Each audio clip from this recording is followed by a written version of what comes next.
Amigos, muy buenos días. Hoy es viernes 14 de julio, Día Nacional de Francia, día que conmemora la toma de la Bastilla, cuando el pueblo se rebeló en contra de una monarquía que tenía aquella conducta absurda de derroche, de agravio contra el pueblo francés. Día Nacional para los franceses. Hoy, por cierto, lo van a conmemorar con un refuerzo policial. Se habla de más de 100.000 hombres solamente en París para evitar que se reaviven de una manera u otra las protestas callejeras que hace algunos días dejaron a cientos de personas detenidas luego de que un policía disparara a un joven migrante en su vehículo.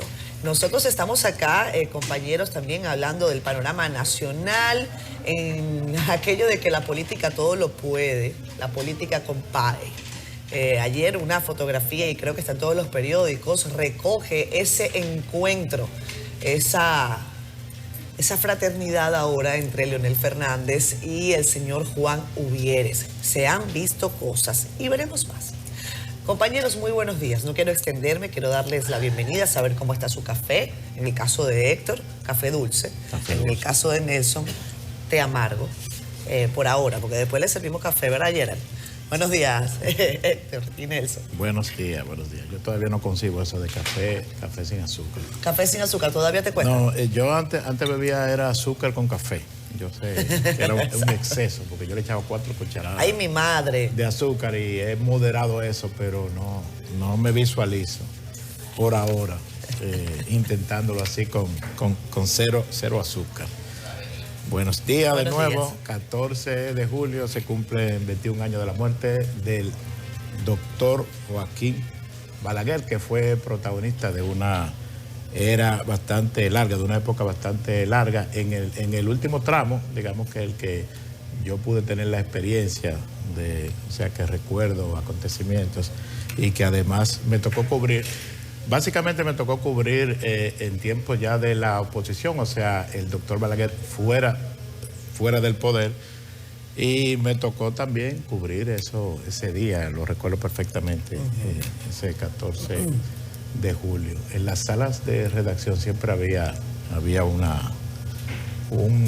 acontecimiento que se anunciaba, se decía que un posible acontecimiento que podía impactar en un cierre de un periódico, que era la muerte de Balaguer. O sea, eso era como lo extremo que se mencionaba. Cuando en una redacción, por ejemplo, se cerraba muy temprano, siempre había alguien que decía: ¿y si se muere Balaguer? Llegó ese día, el 14 de julio del 2002.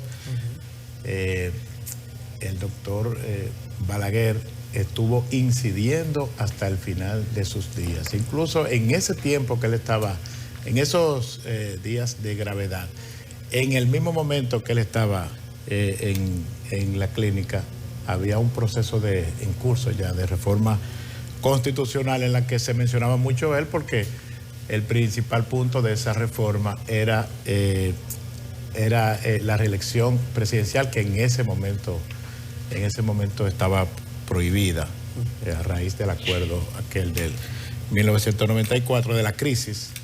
Entonces era protagonista porque se mencionaba, y de hecho se reivindicó su figura en el sentido de que los que apelaban, los que tenían como bandera el antireeleccionismo, ahí en ese escenario votaron a favor de la reelección presidencial. Recuerdo perfectamente el día que murió Balaguer. El día anterior nos acostamos con un boletín médico en el que decía que estaba muy recuperado. Creo que fue de todas las informaciones médicas que se habían dado en esos días, era la más optimista, la que se dio esa noche. Que se estaba recuperando.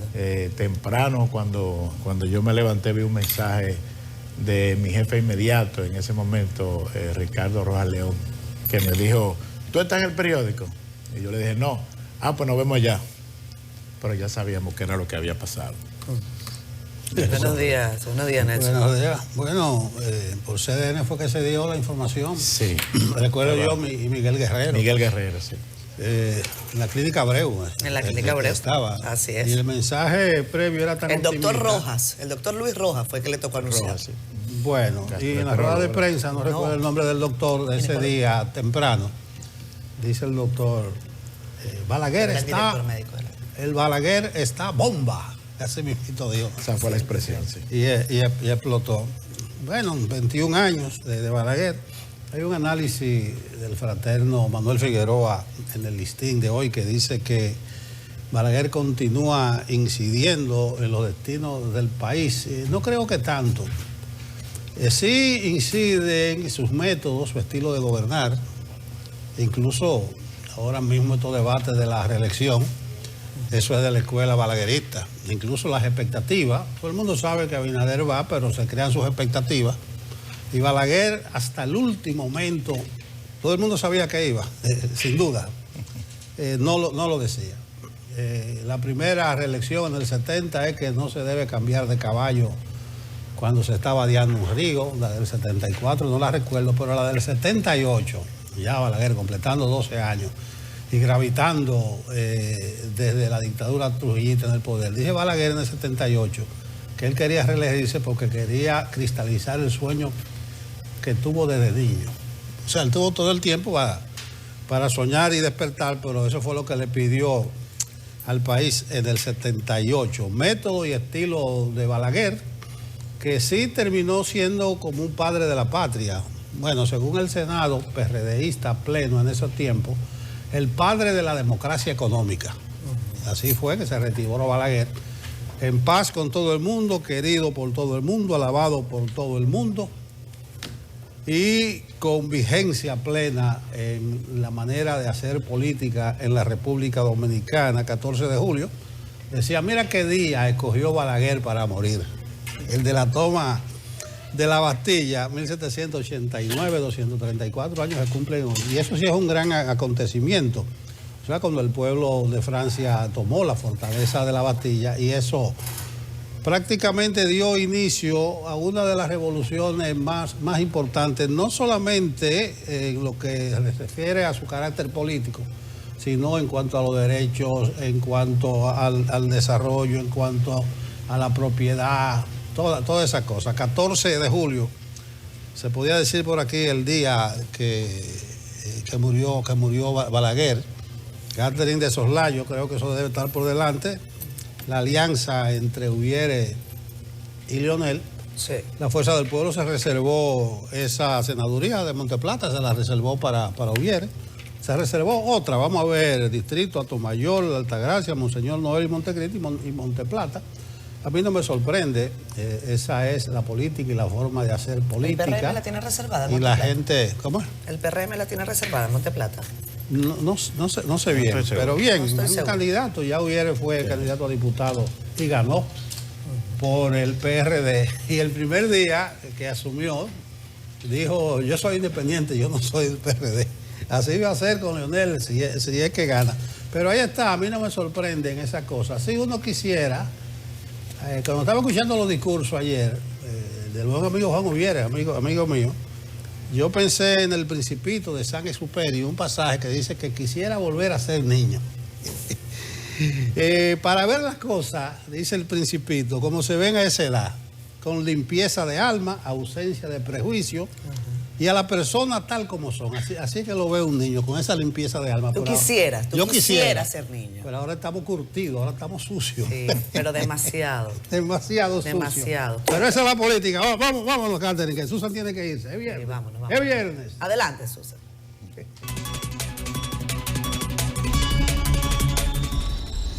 Los buenos días para ti, Catherine, Héctor, Don Nelson, y para todos nuestros amigos y amigas que están en sintonía ese viernes 14 de julio.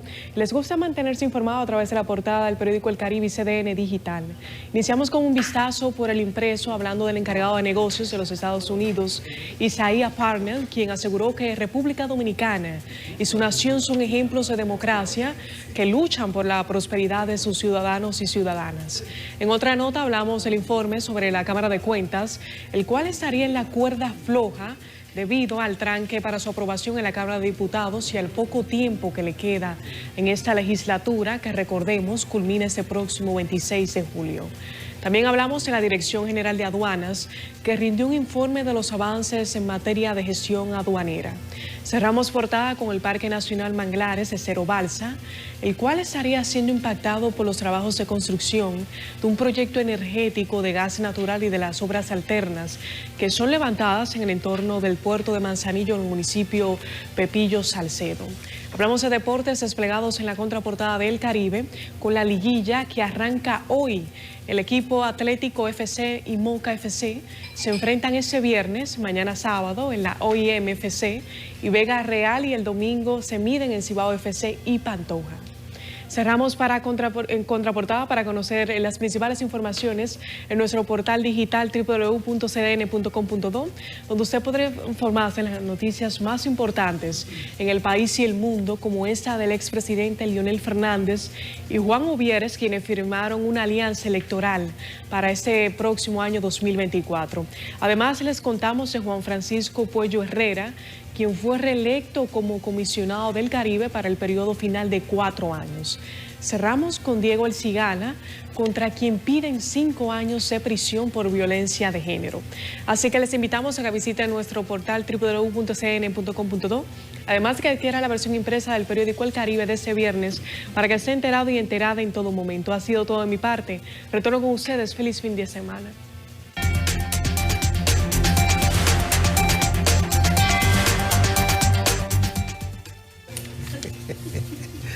Véngale para el fin de semana, pocas lluvias y temperaturas cálidas. Eso es el resumen de viernes, sábado y el domingo, aunque el domingo va a cambiar un poquito nada más la cuestión. Dice el boletín de las 6 que hoy viernes, durante las horas de la mañana, se anticipa un cielo brumoso en gran parte de la geografía nacional y escasas actividades de precipitaciones. En la tarde, calurosa, pocas lluvias significativas, y en el caso de ocurrir alguna lluvia estaría concentrada en sectores montañosos. Ya lo saben, hoy viernes pocas lluvias, aunque sí mucho calor. Mañana sábado se mantendrán las condiciones de buen tiempo, generando un viento cálido y húmedo del este-sureste que, unido a partículas del polvo del Sahara en suspensión, producen un aspecto brumoso, la bruma, la niebla y la sensación calurosa, especialmente en horas de la tarde. En cuanto a las lluvias para mañana sábado, meteorología solo prevé chubascos con posibles tronadas ampliamente aisladas. Y el domingo habrá una disminución en los niveles del polvo sahariano, lo que permitirá que aumente la humedad por efecto de una nueva onda tropical y 2 vaguadas. Pronosticamos, dice meteorología, para el domingo en la mañana, desde la madrugada, nublado con lluvia, posibles tronadas y aisladas ráfagas de viento en el sureste y nordeste. Inclusive, en las horas de la mañana, estas actividades se van a prolongar hasta horas de la tarde. Ya lo saben, hoy viernes, poca lluvia. Mañana sábado, poca lluvia, aunque sí mucho calor, pero sí el domingo desde la madrugada va a aumentar la humedad por una ondita tropical y 2 vaguadas, por lo que amanecerá lloviendo el domingo, dice meteorología. Bueno, yo que pensaba irme para la playa el domingo. Me voy a ir como quiera. Cuando tú vienes a ver, la vaguada no es tan fuerte, así que... No, pero seguro son... Eso se va. Son cosas que no tumban. Eso no tumba ese plan. Que no tumban coco. Yo lo que espero es que dejen celebrar a la gente del Caribe y CDN. Mañana tenemos un pasadilla bailable. Ok. Ese aniversario se ha durado del Caribe, ¿verdad? Oye, sí. Sí. Bueno, son 75 ya lo saben, años. mañana está convocada Los grandes acontecimientos la familia merecen del eso. Caribe. Seguimos en Santiago con la exposición en el Centro León, y de ahí daremos un brinquito a Utesa, otro brinquito a la UAS. Siguen 3 solicitudes más de la exposición en Santiago, pero déjenos salir de Santiago y venir a la capital. ¿Para dónde tú quieres ir, además, de Santiago? ¿La No, capital también, hay que hacer algo? no, también está Puerto Plata, pero Claro. de las solicitudes, pero ni modo. Fiesta y mañana gallo en el Caribe y en el personal. Nelson y Barahona. ¿Eh? ¿No quieres ir para Barahona? No tenemos solicitud de Barahona. Pero yo vi una foto de los patos ayer en el Nacional. Ay, qué Sí, maravilla. sí, apetitosa. Ay, Qué caramba. maravilla, pero sin pez loro. Yo sé que a ti te gusta el pez loro, pero Sí, no se puede yo no. comer. Aquí todo lo prohibido es lo que sabe bien. Aquí todo el mundo sabe dónde se come el pez loro. Yo digo lo del pez loro porque en la oportunidad que estuve ahí en Los Patos, en Barahona, recuerdo que estábamos en el río con los compañeros de CDN y de una vez nos dicen, ustedes quieren comerse un pescadito bueno. Y yo, pero claro, y apenas me sacan un montón de pez loro y yo, pero es que eso no se puede.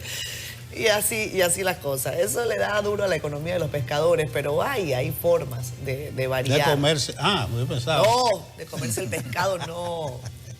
Hay formas de buscar otro tipo de peces para no afectar la barrera de coral, la producción de arena. Para eso tienen una misión importante allí, los peces el loro en la República Dominicana. Amigos, vamos a revisar sus comentarios en Facebook Live. Ahí están tempranito Carlos Alcántara. Un abrazo para Carlos Alcántara, para Dilenia Liriano, para Manuel Martínez, Kelvin Torres con nosotros, Juan Carlos Gómez, que por cierto Kelvin me habla del programa que tendremos este domingo, en Siendo Honestos, el señor Pablo Ulloa, que está en la prensa hoy, por cierto, con un acuerdo con la gente de AIRD, que le está pidiendo también mediación para sus conflictos, y por unas declaraciones duras ahí del señor Ulloa sobre la calidad de los políticos en República Dominicana. Hablamos de eso y un poco más.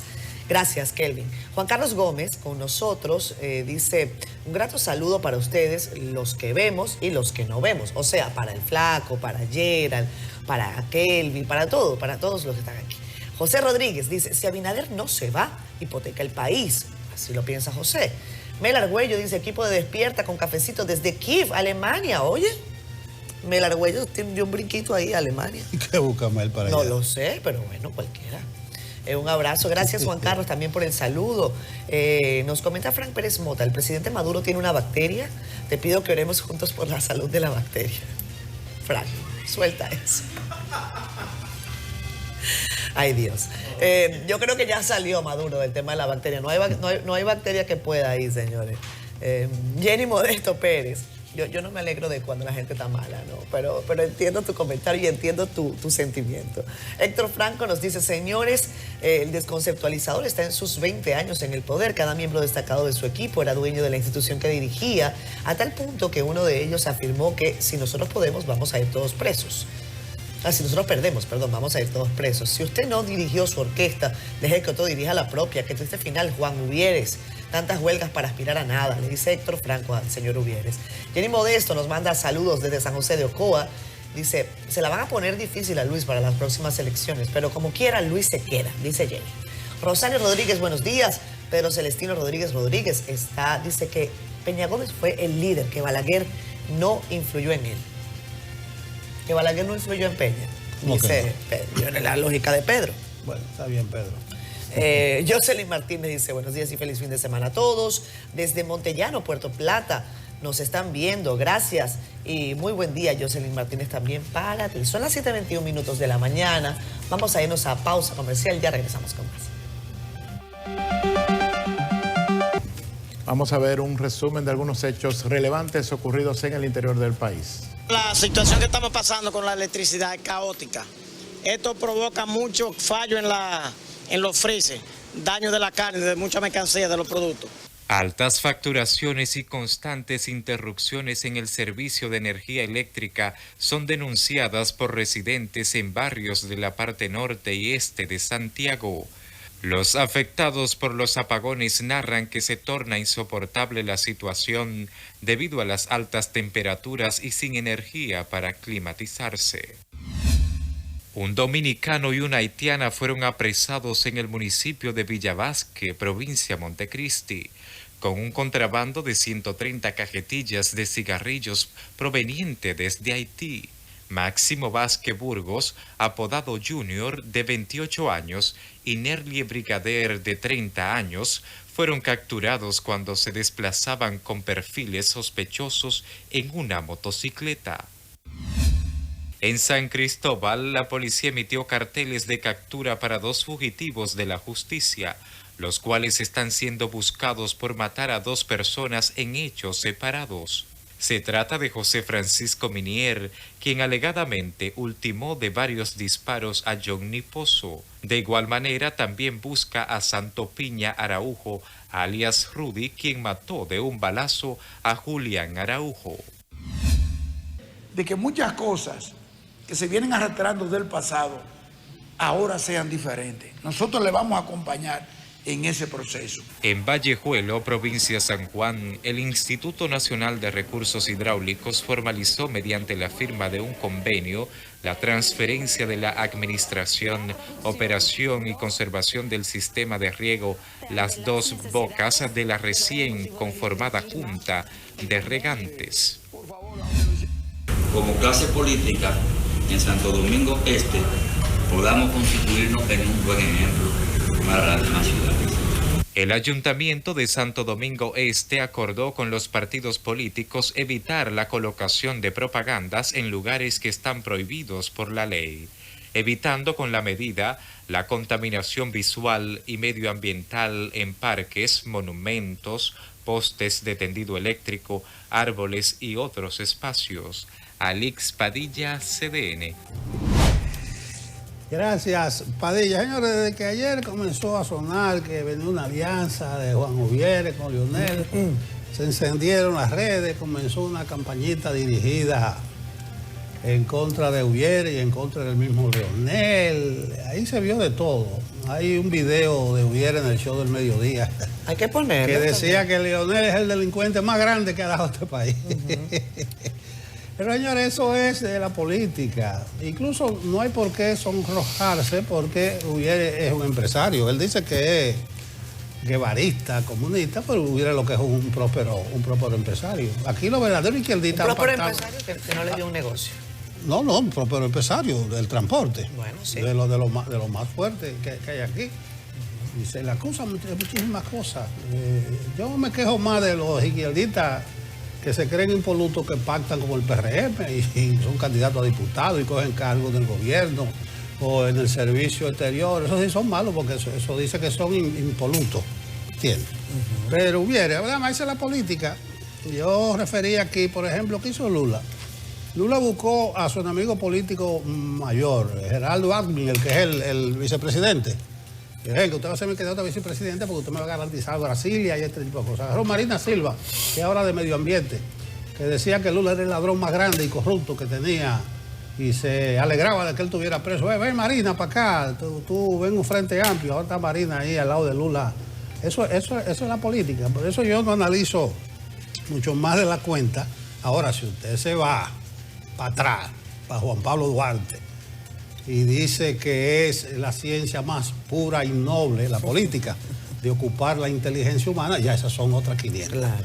Samuel Guzmán estuvo por allí con los vibrantes discursos de Juan Uvieres y de Leonel Fernández. Dice Leonel que va a ser el frente opositor más amplio y que él gana desde el primer boletín. Así mismo lo dijo. Samuel. La Fuerza del Pueblo continúa sumando aliados de cara a la próxima contienda electoral. La más reciente adquisición es Juan Uvieres y su movimiento rebelde, que desde ya ha anunciado su intención de aspirar a senador y contribuir al mismo tiempo con el proyecto presidencial de Leonel Fernández. Por esa falta de vinculación con el pueblo, por lo cual este pueblo está diciendo desde ya que en el 2024 es para afuera que van. En Monteplata es para afuera que van. Yo le pedí a Roberto que me quería medir en Monteplata, medir no con encuesta, sino voto a voto. Él está ahí como testigo. Voto a voto, para que no sea fruto de una reserva. Tanto Fernández como Uvieres lanzaron duras críticas contra la gestión que encabeza Luis Abinader, a quien definieron como un gerente fallido en materia de salud, alimentación, economía y seguridad ciudadana. El presidente se ha trasladado ahora todos los lunes al Palacio de la Policía, porque ahora el presidente es el jefe de la policía. Y entonces, ¿qué pasa? Que siendo ya el jefe de la policía, a la gobernadora de San Francisco de Macorís le han hecho un robo. Durante su alocución, Fernández pidió además prestar especial atención a la amenaza que representa la denominada droga fentanilo en el país. ¿Y cuál es la respuesta del Ministerio de Salud Pública? No, aquí no, eso no existe. Sí, señor, existe. Además del movimiento rebelde, la Fuerza del Pueblo también tiene alianzas con las organizaciones Quinta República, la Unidad de Movimientos Independientes y con el Partido Quisqueyano Demócrata. Samuel Guzmán, CDN. La política, compadre, la política. Uno no... Eso dice, yo no me sorprendo. Bueno, yo tampoco me sorprendo, pero no sé. Eso yo no lo justifico. A mí me parece que cuando uno tiene una posición debe mantenerla, porque si no es fácil que a uno lo llamen farsante. Es fácil que si usted no mantiene hoy una posición y mañana la cambia, porque sí, entonces a usted podrían llamarlo farsante. Entonces, usted no puede venir hoy en la televisión nacional a decirle corrupto a un exmandatario que está utilizando su poder de movilización ahora para sumar logística a su proceso político que le está quizás tomando para su proyecto, y entonces decirle al país, no, es que ahora sí me gusta, porque entonces cualquiera podría llamarlo farsante. Pero quizás a usted no le importa. Quizás al señor Uvieres no le importa que le llamen como le tengan que llamar. Hay una negociación en proceso del corredor de la 27 de febrero, en la que por supuesto está involucrado el señor Juan Uvieres. Recuerden que el gobierno del presidente Abinader tiene en carpeta, creo que son más de 20 corredores que todavía no terminan de salir, y que para algunos han sido una solución, para otros incluso yo creo que han sido insuficientes. El caso de la Núñez de Cáceres, el caso de la misma avenida Winston Churchill. Uno no ve tantos autobuses, ve mucha gente montada en motor, porque al parecer los autobuses no se dan abasto. Pero la 27 de febrero es una arteria vehicular importantísima, y el señor Uvieres ha estado haciendo una serie de solicitudes que por cierto están en negociación, y hay personas allí intermediando, y al parecer esa negociación como que no le va por buen camino al empresario negociante, el señor Uvieres. No sé, yo honestamente yo no creo que esto sea... yo sé que esto le va a dar votos al presidente Fernández desde el punto de vista de la movilización en Monteplata, porque claro que todo el mundo sabe en este país que la gente de Fenatrano es un poder. Los pobres padres de familia, recuerden ustedes, yo leí algunas declaraciones que el gobierno nunca les ha dado nada. Y en serio, que ningún gobierno le ha dado nada a Fenatrano. Ah, ok, está bien. Pero yo honestamente no creo que esto le sume desde el punto de vista del proyecto propositivo al presidente Fernández. No lo veo, no lo veo. Ellos harán sus cuentas, ese partido sabrá por qué lo hace, hacen sus cálculos y está bien. Y está bien, así las cosas. Hay dos enseñanzas de Balaguer que podemos aplicar a este caso, a propósito del aniversario de la muerte del doctor Balaguer. Balaguer se reconciliaba con sus enemigos, era un maestro en eso. Y de hecho, el Frente Patriótico es un ejemplo llevado al máximo. O sea, dos de los principales líderes políticos de todos los tiempos impulsando a un candidato presidencial en ese momento, o sea, haciendo un acuerdo político, dejando sus diferencias atrás. Y después de eso hemos visto muchas cosas. O sea, es cierto que no hay que sorprenderse por nada de esto. Primero esto, el tema de que sí se pueden reconciliar los políticos.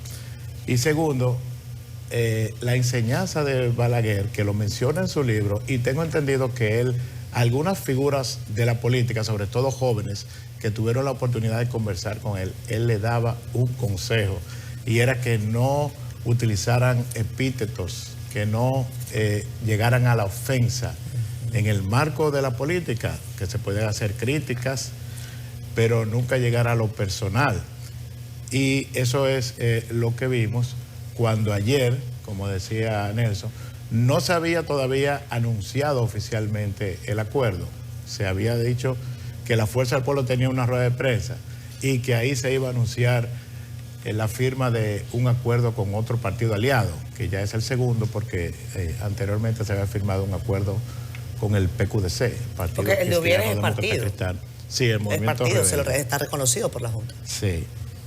Entonces, no se había todavía dicho oficialmente, pero trascendió que era con Juan Uvieres, cuando ya ese video se puso en repetidas ocasiones. Si hubiera sido una crítica al presidente, a su gestión, porque me parece que en ese momento era presidente, no, fue en el 2015, las declaraciones de Juan Uvieres, ya había salido Leonel Fernández del poder, pero si hubiera sido una crítica a su gestión o algo puntual, pero lo que estaba diciendo era una ofensa personal.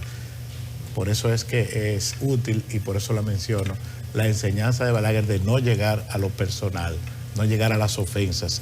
Tú dices lo que dijo Uvieres en contra de Leonel en aquel momento. Sí, la frase que dijo Nelson ahorita. Sí, eso es de los Pero te pocos. digo, a lo mejor a él no le importa. No, pero está bien, Movimiento Rebelde. O sea, no es un partido, es un movimiento. Es verdad que hay partidos, movimientos y agrupaciones, pero es reconocido, es una alianza. Yo creo que le suma mucho a Leonel. Mira, perdón. En esa parte de lo moral y de la cosa, eso. No, pero Nelson, yo te voy a decir una cosa. Yo no cualquierizo la moral. Ah, no, yo no. Tampoco. Pero tú no yo viste no cualquierizo la moral. ¿No viste que estoy reivindicando el alma pura y limpia de un niño para poder ver todas esas cosas? ¿Qué pasa? Exactamente. Oigan esto. Esto fue en el 4 de noviembre de 2013. Y se lo voy a pasar a la producción porque está, por cierto, en el periódico El Caribe. Y fue el momento en el que el señor Uvieres presentaba las firmas para crear este partido, por cierto. A mí me llamó la atención que cuando yo me busqué las imágenes, quiénes estaban ahí ese día. Y ahí estaban, por ejemplo, había mucha gente del PRM, en la creación de ese partido. El movimiento rebelde que preside el diputado Juan Uvieres presentó este domingo, eso repito, fue el 4 de noviembre de 2013, 365.000 firmas con las que buscaba convertir a esa organización en un partido político. Ahí fue cuando le tiró durísimo al expresidente Fernández, le dijo de todo, hasta del mal que se iba a morir, y hoy se abrazan en santa paz. Pero en ese acto, dice El Caribe de ese momento, el periódico al que yo además, por supuesto, no es que le creo, le doy todo el crédito. Dice, el acto fue realizado en el Palacio de los Deportes. Búscate el último párrafo, vamos a subir. Miren, en el último párrafo dice, fue realizado el acto en el Palacio de los Deportes del Centro Olímpico Juan Pablo Duarte. Contó con la presencia del precandidato presidencial PRDista Luis Abinader y el también dirigente de ese partido, Alfredo Pacheco, además de varios regidores, miles de choferes y sus familiares de todo el país que estuvieron allí presentes. Entonces, bueno, esas son las cosas, la política compara. Si a usted no le hiede eso, bueno, pues está bien. Saludo a Socorro Monegro, a Cocó. Salud. Periodista, bueno, ella no es periodista, ahora es líder de ama de casa y esas cosas. Es la esposa de Juan. Saludos. De Juan Uvieres. Yo le dije que son gente amiga, amiga de viejo. Miren, señores, están trabajando en el 9 aquí. Yo veo que están trabajando. Yo me río porque a mí me toca coger esa pela. Esa pelita diaria. Esa pela a diario. Y yo me pongo a pensar a veces en ese tapón, que para transitar 300 metros me lleva más de media hora. 300 metros, sin mentirle. Estoy de aquí a La Núñez. Una locura. Del Caribe a La Núñez, de la de Filló a La Núñez. Entonces yo digo, ¿y qué es lo que pasa con el tránsito? Y no cuenten la Plaza de la Bandera y a pintura. Eso ahí tú pierdes todos los días hora y media. Entonces yo digo, ¿y cuáles son los planes del tránsito? Entonces yo me río porque veo que dice Hugo, el bueno de Hugo Vera, que a final de año van a implementar el sistema de puntos. Y los choferes del concho dicen, ¿y qué? Mire, implementan el sistema de puntos los carros del concho. En la tercera vuelta ya se van. Si son 12 puntos, ya han perdido los 12 puntos. En estos días era que la inspección técnica que en el 25, imagínense, inspeccionando ese parque vehicular nuestro. Los motoconchitas, 2.9 millones, casi 3 millones de motoconchitas, que lo iban a registrar, se quedaron en 700.000 y dejaron 2 millones y pico. Ya no se puede, dejemos los motoconchitas así.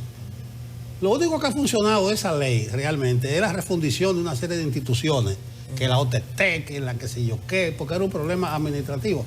Pero aquí es el pandemonium, el tránsito, es la falta de ley, es una selva. Pero escuchemos lo que dicen los motoconchistas del sistema de puntos que piensa implementar Hugo a final de año. D'Angelo Ríos. Los conchos. Sí, el concho, la vaina. D'Angelo Ríos estuvo haciendo una encuesta, atiendan bien. El recién anunciado sistema de licencia por puntos, como una medida de reducir los accidentes de tránsito, ha encontrado un rechazo total entre conductores del concho. Aseguran que el país no cuenta con la cultura ni las herramientas que lo hagan un sistema viable y transparente. Este es un país que todo lo que ven por allá lo quieren poner aquí. Y primero hay que consultar. Este es un país que lo que tiene hambre. Y cuando un AME agarra a uno y le mete una multa de 1.000 y 1.500 hasta 2.000 pesos, está conspirando contra la comida de un grupo de gente. Acusando a los agentes de tránsito por imponerles multas indiscriminadamente. Hasta por feo te la ponen. Entonces, ¿qué pasa? Y entonces, el otro día yo tuve un pequeño percance con uno ahí, 80,000 vehículos ahí, él quería ponerme una multa. Digo, ¿y eso que están ahí entonces? No, eso está malo. Si el chofer le ponen su multa y la paga, el chofer no tiene ningún problema. Y recomendando al gobierno atender otras situaciones que requieren su intervención. Pero poca cosa está haciendo este gobierno. Lo que tiene que quitarnos los carros con todo ya y desaparecernos para siempre. Ya eso es lo que tiene que hacer el gobierno. No de que quitarnos los pone puntos y que mira cómo están los haitianos ahí, mira. Eso es lo que tiene que hacer. Sin licencia, sin seguro, sin nada. Sin nada. Aquí está todo hecho un desastre. Este nuevo sistema otorgará al conductor un saldo de 20 puntos en su licencia de conducir y conforme cometa infracciones de tránsito les serán reducidos hasta llegar a 0. En ese momento se procederá a tramitar la suspensión de su licencia que se podrá recuperar mediante cursos de sensibilización y reeducación vial. D'Angelo Reed, CDN. Bueno, ahí está. Hugo, eso es un caso tuyo. Yo no sé cómo tú lo vas a lograr. Te deseo suerte y éxito. Yo creo que sí, definitivamente el tránsito hay que arreglarlo. Y esa lógica del que viola permanentemente la ley, que sabe que la está violando y dice, yo lo que quiero es pagar y que me dejen en paz. No pasa así necesariamente, pero en la sabiduría popular, el señor decía, eso hay que consultarlo. No, eso dice que cosas de fuera, porque el señor sabe que eso no se implementa. Se pone en una esquina y reitero, ahí se le van los puntos de una sola esquina a todos los choferes del concho. Bueno. La inspección técnica vehicular, que está ensayando para el 25, se va el 80% mínimo.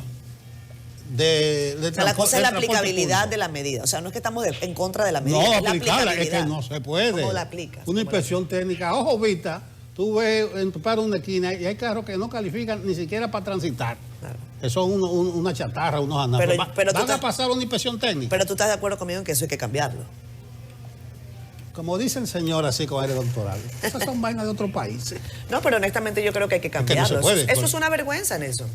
Pero la vergüenza es el tránsito de República Dominicana. Bueno, pero parte de no solo vehículos, es el tránsito. Claro, pero parte del problema. Son cosas de otros países. Yo creo que hay que cambiarlo. No sé, por eso le deseo éxito. Yo le estoy diciendo, difícil la 63 es del 17, cuenta, 6 años. ¿Y qué se ha hecho? Pero precisamente es un aspecto que está en la ley. Sí está en el artículo 115, no lo he visto, pero está en la ley y tengo entendido incluso que hay reglamento, porque hay algunos aspectos que todavía no se han reglamentado, pero el del sistema de los puntos, tengo entendido que sí, que existe, no solamente está contemplado en la ley, sino que existe. Eso fue Tobías Crespo. O sea, si le quieren echar la culpa a alguien, échense la Tobías, que fue el que diseñó la ley. Y eso en otros países es una chulería. Pero se consultó muchísimo. Pero se consultó la ley. Aquí se consulta todo. Lo que pasa es que aquí la gente quiere que se legisle, a propósito de lo que dice el señor, que dice, no quiere asumir su responsabilidad, señor. De lo que dice el señor, que dice, hay que consultar. Pero esa ley es para otro país. Pero ¿por qué no se puede? Yo te voy a decir una cosa, Nelson. Mira, tú te paras en pintura y tú dices, bueno, por aquí hay que hacer otra cosa. Yo te voy a decir. Tú te paras en el 9, te estoy diciendo, y 3 carriles se convierten en 7. Estoy de acuerdo, yo lo sé, y es que la realidad está allí, eso nada más hay que verlo. Ahora, yo te hago una pregunta. El metro de Santo Domingo, cualquiera podría pensar que solamente los dominicanos se comportan en otros países, ya que tú estás hablando del tema de otro país. En el metro de Santo Domingo da gusto ver a la gente. La gente sigue la norma, no bota basura, no vocea. Hay posibilidad. Yo estoy de acuerdo en que la aplicabilidad de esa norma es complejísima y por eso digo que le deseo suerte a Hugo. Pero sí creo que alguien tiene que decir que eso no puede seguir ocurriendo. Usted no puede violar la ley permanentemente y le pago 1.000 y le pago 2.000 y ya. O sea, hay que buscar una forma. Bueno, vamos a seguir, que no vamos de acuerdo. Es que no pueden estar transitando, eso no es un problema de ley, es que no pueden. También no deberían transitar. No deberían transitar. ¿Qué le van a aplicar la ley a unos anafes? Bueno, seguimos. Y el metro lo hizo Leonel, ten cuidado, porque estamos en campaña. No importa, a mí me parece muy bien que Leonel lo haya hecho y ojalá... Entonces tú estás de acuerdo con Leonel. Bueno, con la construcción de obras de infraestructura absolutamente sí. Resultados. Absolutamente sí. Yo elogio esa labor que tuvo Leonel Fernández y elogio esa visión. Honestamente lo digo. Yo elogio esa visión de hacer obras que mucha gente criticó demasiadísimo, Por ejemplo, en el Metro de Santo Domingo hubo dirigentes del PRM que dijeron que para qué se hacía eso. Y miren cómo hoy es una solución. Eso es un tema de visión, yo creo que sí. Y puede ser que estemos en campaña, lo que ustedes quieran, pero el César lo que es del César. Para adelante, Marte, para adelante. Vámonos para el Congreso. Vámonos para el Congreso. En la cuerda floja está el informe que recomienda el juicio político a los miembros de la Cámara de Cuentas debido al tranque para su aprobación a la Cámara de Diputados y al poco tiempo que le queda a esta legislatura, la cual cierra el 26 de julio. Abednego Paulino nos amplía esta información. Atienden sus obligaciones laborales de manera habitual. La preocupación por la crisis que envuelve la institución para la que trabajan no se refleja, pero ninguno está ajeno a lo que ocurre. La función a la interno de la Cámara de Cuentas se ha visto poco afectada por la posibilidad de un juicio político que resulte con la destitución de su dirigencia. Desde el Departamento de Comunicaciones del órgano de control aseguran que justo este lunes se celebró pleno, se realizan entrenamientos de auditores y todo transcurre con normalidad. El torbellino parece estar más afuera que adentro. Al debate sobre si ese pleno debe judicializarse o no, se suman las confraternidades de pastores evangélicos. Naturalmente esta Cámara de Cuentas tiene que ser enjuiciada. Y es una Cámara de Cuentas desacreditada. ¿Quién va a creer en la auditoría de que eso es de la Cámara de Cuentas de ahora en adelante? Los diputados han convocado una sesión para la próxima semana, pero con la oposición en disidencia, los números del oficialismo para aprobar la solicitud de un juicio político ante el Senado no son suficientes. Estamos calificando improcedente el actuar de los partidos, tanto del PRM, PLD y la Fuerza del Pueblo en este conflicto. No le vemos el ánimo de la cooperación ante una situación de crisis en un organismo. Mientras esto ocurre en la sede de la Cámara de Cuentas, además de los empleados, cada día llegan ciudadanos a realizar declaraciones juradas y otros trámites, a pesar de la incertidumbre que amenaza su funcionamiento. Carolyn Cuevas, CDN. Bueno, propiamente no creo que tengan la cuerda floja, eso apenas comienza. Yo creo que si están contrarreloj, porque si en la última semana de julio es que vence la legislatura, aunque el Ejecutivo puede extenderla y que siga corrido hasta agosto, pero ahora lo que han comenzado los amarres, yo le llamo así amarres y negociaciones. No estoy de acuerdo con Iván Lorenzo, y así está escrito hoy en el Caribe. Dice Iván Lorenzo que el gobierno está sonsacando y comprando legisladores para lograr el completivo que le hace falta para la mayoría.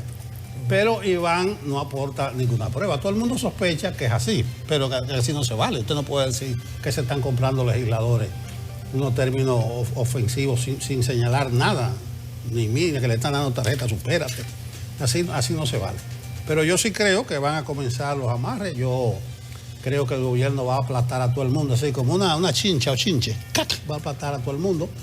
Lo único que no se ha hecho una pregunta. ¿El PRM quiere juicio político para sacarlo a todo o a una parte nada más?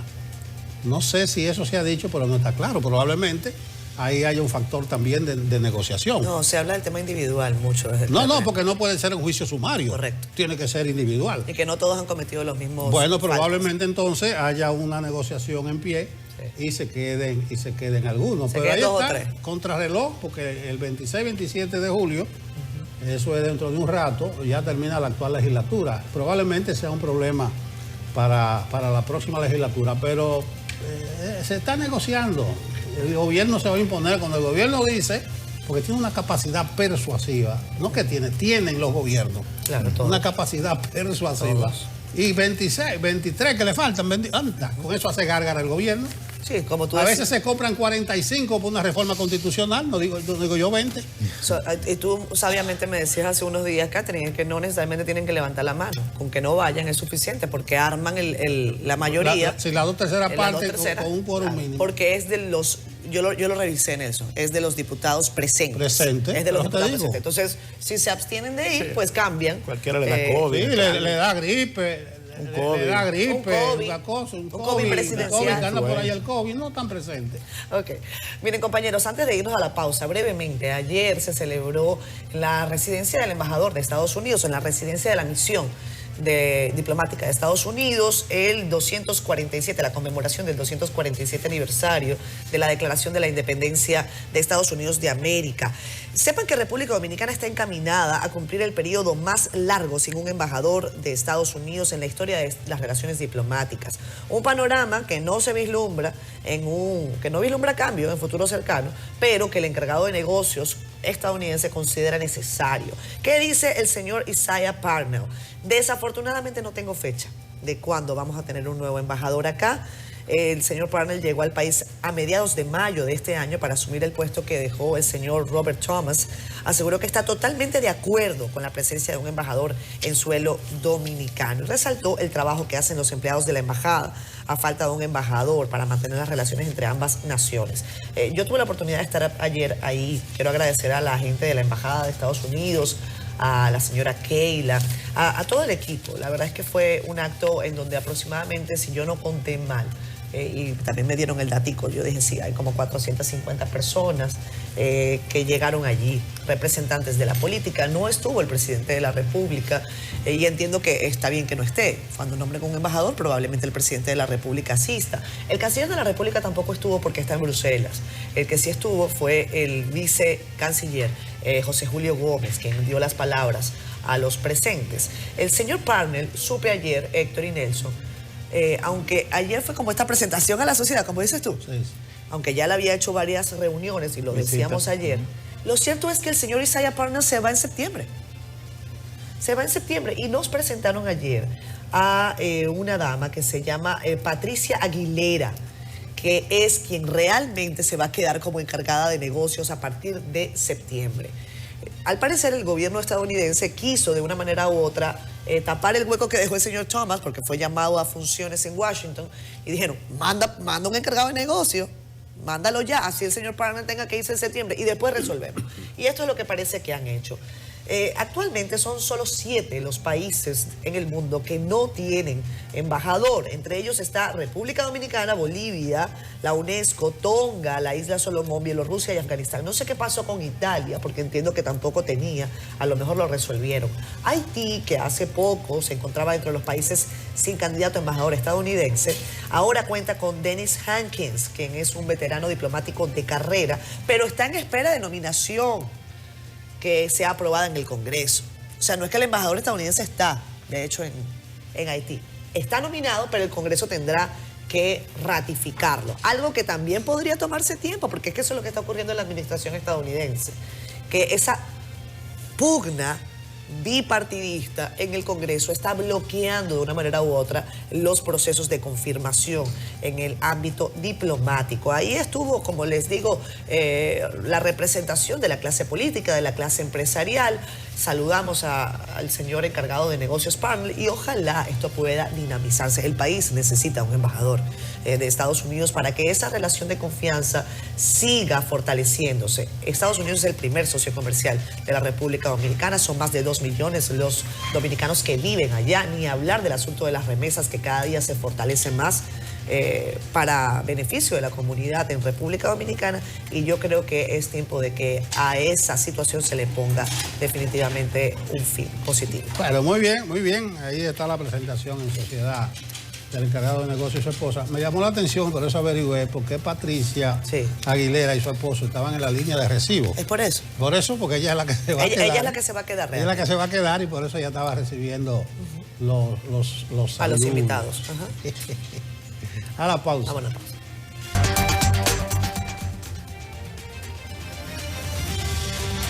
Inicia nuestra sección de salud mental con el doctor José Miguel Gómez, que hoy nos tiene un tema muy interesante, como siempre. El de hoy es las personas tóxicas. Buen día, doctor. Mira, es un tema... Buenos días. Buenos días, doctor. Lo veo así como relajado, ¿verdad? Voy a hablar de las personas tóxicas, no es un tema mío, fue a petición de una de las amigas que nos ven todos los viernes acá, que ya es una sesión del pueblo, porque la gente llama, reconsidera su tema y dice de qué quiere que de qué quiere que se hable. Desde la psiquiatría, las personas tóxicas se ven como patología, como una persona que tiene problemas en la desregulación emocional, que tiene inmadurez. Desde la psicología lo ven más como un problema de carácter de una persona que no filtra, que no discrimina, que no maneja la prudencia, que no tiene tacto, ¿verdad? Que no tiene madurez. El perfil de la persona tóxica, diríamos que si uno describe lo que es toxicidad o tóxica, que viene desde la medicina, te habla de una materia que contamina, que daña un tejido, que lo enferma y que puede producir una septicemia generalizada. Ese es un tóxico. Entonces, cuando lo traspolamos en psicología, en psiquiatría, a una persona tóxica, la gente te dice, una persona tóxica es una persona que daña un grupo, que daña unas amistades, que daña una relación, que daña un ambiente, que crea un chisme, que problematiza unos amigos, que divide, que sabe cómo poner una palabra en el momento inadecuado para dañar una situación. Una persona tóxica es una persona de relaciones liviana, ligera, insustancial, es una persona que alimenta el chisme, que provoca la división, que crea el distanciamiento, el desapego, que crea crisis de los vínculos. Es una persona que en diferentes espacios, el tóxico puede estar en diferentes espacios, pero siempre dándole el tiempo, termina dañando la relación, termina contaminándola, termina creando situaciones desarmonizadas. Esa es una persona tóxica. Bueno, al parecer la persona tóxica tiene como muchas actitudes variables. Uno mientras usted habla, me imagino que es el ejercicio que hacen las personas en casa. Y nosotros, por supuesto, acá también empieza a pensar, ¿quién es que es así? Fulano. Ajá, mengano. Pero la verdad, doctor, es que hay, a veces calificamos a las personas o las adjetivizamos, ¿no? Él es una persona pesimista, él es una persona tóxica. Quizás esto no tenga más bien un componente de situaciones, personas que en algún momento han tenido actitudes o situaciones tóxicas, o eso es algo permanente. Las personas tóxicas siempre son así, o son capítulos, momentos, actuaciones tóxicas. No. La persona tóxica tiene ya un aprendizaje. Okay. Tiene lo que le llaman disonancia cognitiva. Es una persona que viene de un modelo de crianza o de un modelo de socialización totalmente traumatizado. Okay. Y entonces se le dificulta, dada su inmadurez emocional, comprender, diferenciar, armonizar diferencias. Disonancia cognitiva, me Correcto. gustó eso. Entonces, ¿qué hace la persona tóxica? Que lógicamente cuando no puede manejar sus diferencias, cuando no puede establecer un acuerdo, un disenso, el argumento que utiliza son sistemas de creencias distorsionados o limitantes. Entonces, ¿cómo reacciona el tóxico frente a una situación? Crea un chisme, divide una pareja, divide unos amigos, manipula, controla.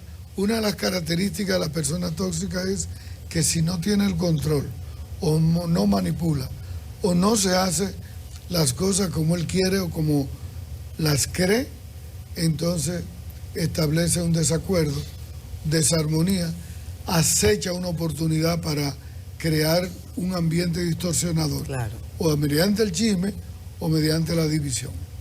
Bueno, Catherine mencionaba el pesimismo entre las muchas características de un tóxico. La pregunta mía iba por ahí, de si es un pesimista consuetudinario o puede ser nada más algo episódico. Exacto. Y puede tener reacciones proactivas, porque a veces el tóxico quiere llevarte a una situación, pero quizás es positiva esa situación, atosiga. Sí, pero es que la mayoría de veces no es positiva, porque en el fondo el tóxico lo que quiere es tener el control. El tóxico lo que quiere es que se hagan las cosas a través de la percepción. Y cuando no las logra, no tiene capacidad para argumentar esa diferencia y hablarla. Por eso se dice, si tú quieres que te desbaraten un negocio, cuéntaselo a un tóxico.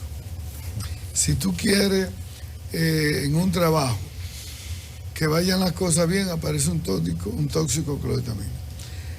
Bueno, el tóxico puede ser una suegra que cele un hijo, puede ser una esposa que no se lleve bien con la familia del otro, puede ser un compañero de trabajo que no tolere el crecimiento del otro, puede ser alguien que en un grupo desintoniza porque no quiere que el grupo avance.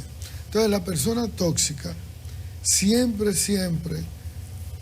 va a argumentar, a crear un malestar.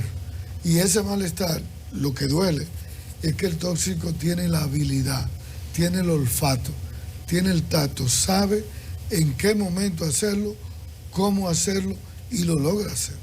Ahora, lo malo es que en el tiempo tú lo detectas y tú te das cuenta que es tóxico. ¿Y qué resultado y daño colateral entonces tiene la persona tóxica? Nelson, se le va a alejar a la gente. Claro. La gente lo evita. La gente ya no lo invita. La gente no quiere salir con esa persona. Entonces, se va quedando en soledad. Fíjate que ya no lo invitan a la fiesta, ni de Navidad, ni a los cumpleaños, porque cuando va, crea un malestar. Sí, daña la cosa. Correcto. La gente, como usted dice, se va dando cuenta y entonces la persona tóxica crea fama. Ahora, esa persona en algún momento puede darse cuenta de su situación, de lo que está provocando, de lo que está generando. Mira, e incluso llegar a autocriticarse o hasta a revertir esa conducta, es muy difícil. Eso es lo lamentable. Diríamos que la fama es negativa, por supuesto, ¿verdad? La persona tóxica tiene una fama de persona problemática. Y cuando llega a los sitios, la gente se pone en alerta y dice, fulana llegó, ten cuidado con el comentario, con lo que vas a decir, porque lo puede distorsionar, ¿verdad?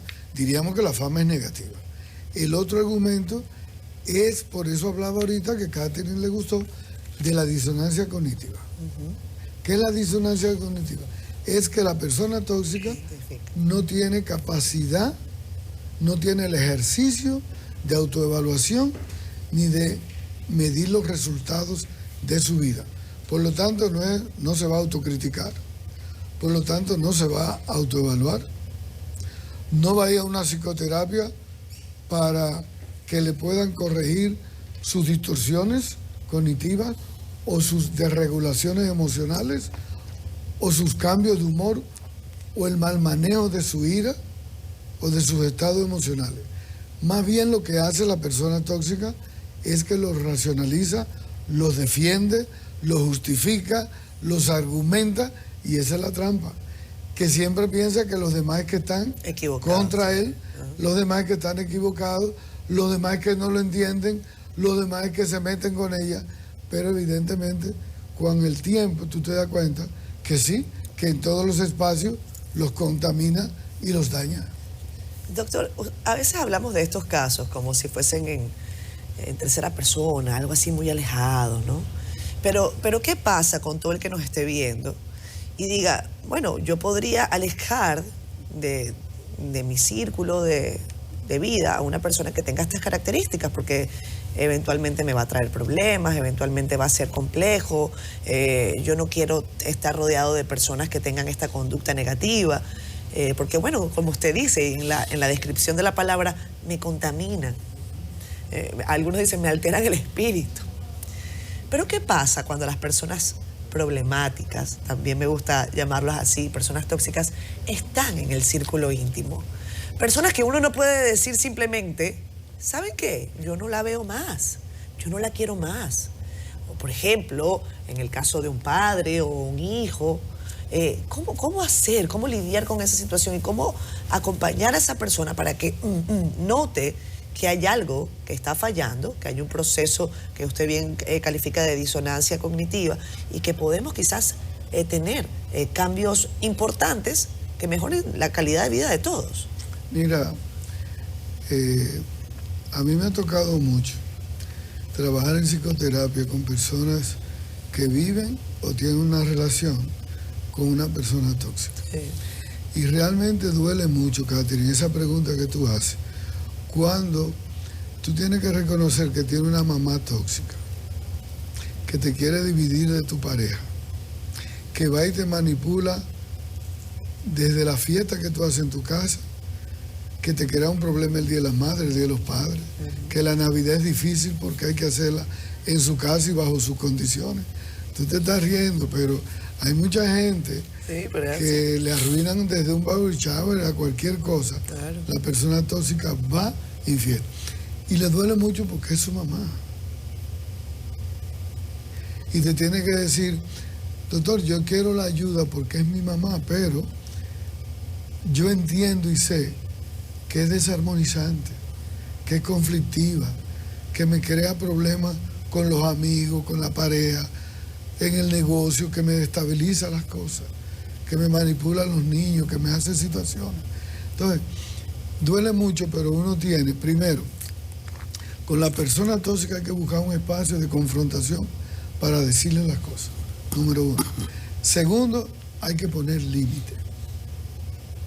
Siempre con la persona tóxica hay que poner límite. Hay que decir no. Y hay que salir de su zona de influencia para que usted pueda tener poder y que ella no tenga el poder. Porque el tóxico, cuando tiene el poder, arremete más, controla más, claro, se le van de las manos las cosas. Entonces, aunque sea la mamá, hay que ponerle límite. Aunque sea el esposo o la esposa, o el hijo, hay que ponerle límite. Hay que ponerle límite. Puede ser el mejor amiga, tu mejor amigo, pero tiene que ponerle límite. Es tus compañeros de trabajo, pero te crea conflicto y tú quieres hacer una reunión armonizada y tienes que decir, no quiero que tú vayas a la reunión, porque quiero estabilidad con el grupo y avanzar con el grupo. Entonces, si uno no le pone el límite a la persona tóxica, te sigue contaminando, te sigue desarmonizando tu espacio, te dirige, te vuelve un caos. O si tú entras dentro de la disonancia, entonces te hace una mala persona, igual que la persona tóxica, con resultados negativos. Siempre hay que poner límite con la persona tóxica. Bueno, en mi ignorancia, yo creo que no se nace tóxico. Entonces, no creo que eso sea hereditario. No. Es que eso, no es hereditario. No es hereditario, ni se nace con eso. La crianza, ¿cómo es el asunto? Mira qué pasa. El ambiente. Mira qué pasa. Cuando uno hace historia y cuando uno busca la crianza y el desarrollo psicoemocional de la persona tóxica, y a mí me gusta hacer mucho la curva vital, es decir, la historia, cómo se van construyendo, que esa es la base de la terapia. Tú buscas una discreción de la persona tóxica en la adultez y tú te vas a dar cuenta que de la niñez tenía dificultad, celaba a los amiguitos, arrebataba en el grupo, había que hacer lo que diga, manipulaba con los juegos, ya en la adolescencia creaba situaciones y en la adultez llega igual. Entonces te va hablando de una persona que tiene dificultad para socializar las diferencias, porque no es tolerante, Nelson. No maneja disenso, no maneja prudencia, no tiene tacto, no tiene habilidad para darse cuenta de una debilidad de algo y callarlo y poner distancia, de crear empatía. Esa es la gran dificultad del tóxico, de la persona tóxica. La capacidad emocional de crear empatía, de ponerse en lugar de los demás. Entonces el tóxico necesita tener poder, manipular, porque realmente no fluye a través de relaciones positivas, resonantes, sino que es disonante. Crea la dificultad, destabiliza la parte emocional. Pero eso es socializado. No es que nació así, fue que haciendo una construcción mosaico por mosaico, de forma emocional destabilizante. Es muy neuroestresante el tóxico. En el fondo hay como un complejo de inferioridad, creo yo. Sí, hay una gran capacidad y hay gran disculpa y una desarmonía para poder entenderse consigo mismo. Y entonces, una de las cosas lamentables es que las personas tóxicas, las personas de mal carácter, no buscan ayuda. Claro. Ahí está la dificultad, que alguien la ha identificado desde el trabajo, desde la familia. Todo el mundo sabe que es una persona con problemas. Ahora, esta persona no se mueve a someterse a varias sesiones de terapia para que alguien le ayude a romper con esa disonancia cognitiva, con esa desregularización emocional y cómo manejar la comunicación extraverbal, cómo manejar esas cosas. Gracias, doctor. Bueno, feliz fin de semana, tarde, doctor. que le vaya muy bien. Feliz viernes, gracias, doctor. Buen tema. Hasta la próxima semana.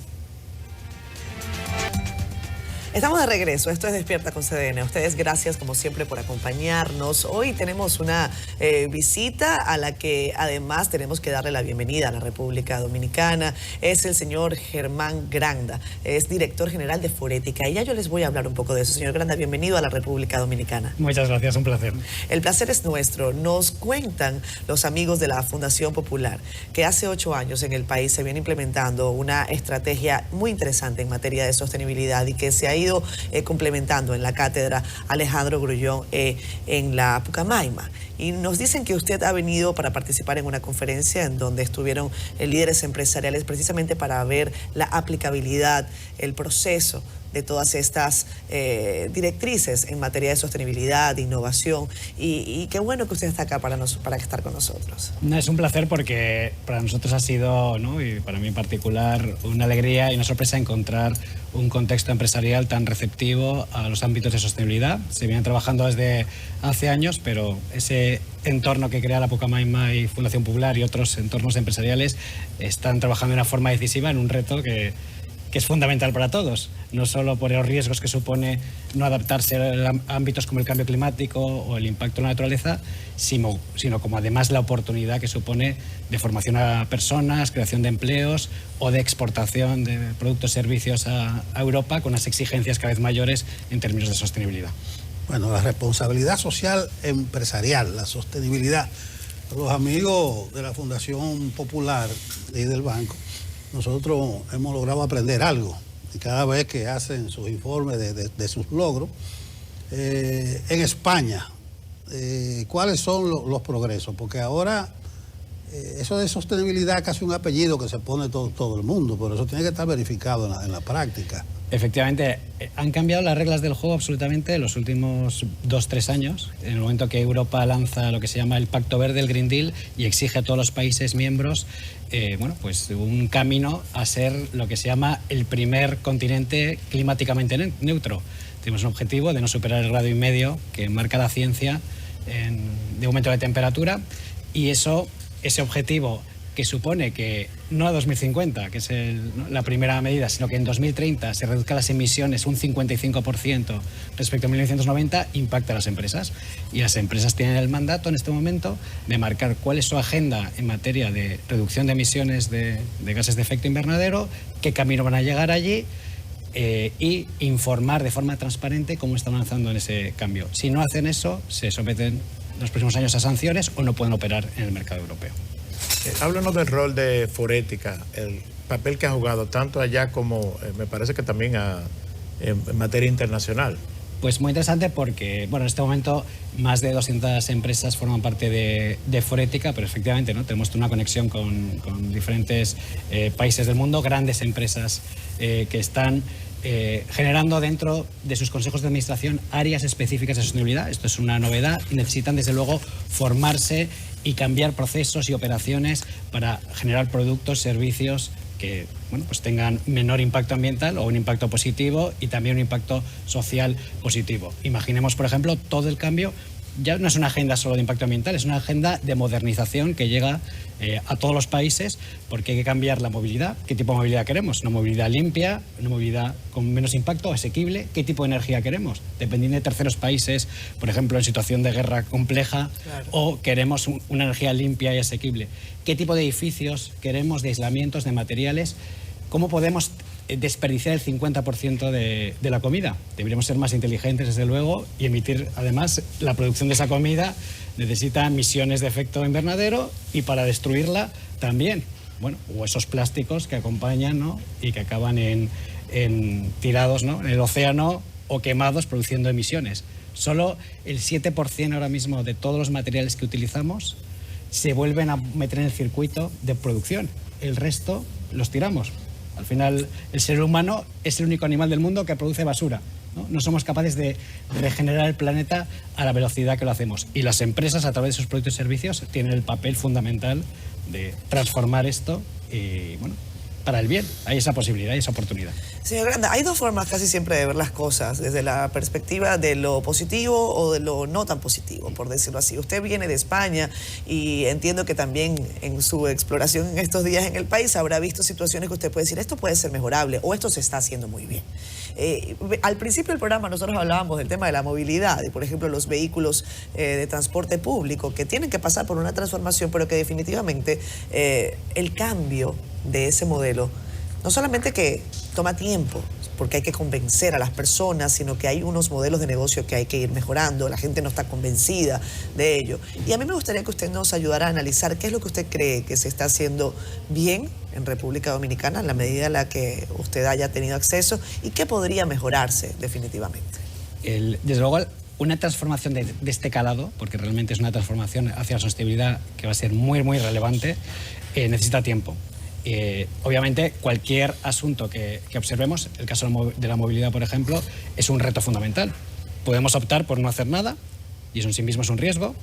Que si no hacemos nada, ¿qué va a pasar? Seguimos contaminando, cada vez más colapso, o decir, ¿hay alguna forma más inteligente de desplazarnos? Podemos pensar que sí. ¿Y cómo atacar ese ámbito? Eso supone cambiar, desde luego, muchas cosas, ¿no? Cuando vamos al contexto europeo, por ejemplo, en la parte ambiental, bueno, pues pasa por la prohibición de fabricación de productos con motores de combustión a partir del año 2035. Se avisa desde ya. Eso supone cambios en las cadenas de producción, en los proveedores, de la cara a los próximos años, ¿no? Hacia un vehículo eléctrico de forma, bueno, que se va a ir acelerando rápidamente. Supone transición de empleos. Yo creo que hay que avisar de las oportunidades y de los retos que suponen. Claro. Entonces las empresas tienen que ayudar y los gobiernos a generar las capacidades y las habilidades para que las personas puedan transitar, como está pasando la digitalización, también en los ámbitos de sostenibilidad, hacia esos nuevos empleos que se van a generar. Con lo cual, oportunidades, obviamente, un país fantástico, abierto al mundo, con llegada de muchísimas personas cada año que pueden ver la gastronomía,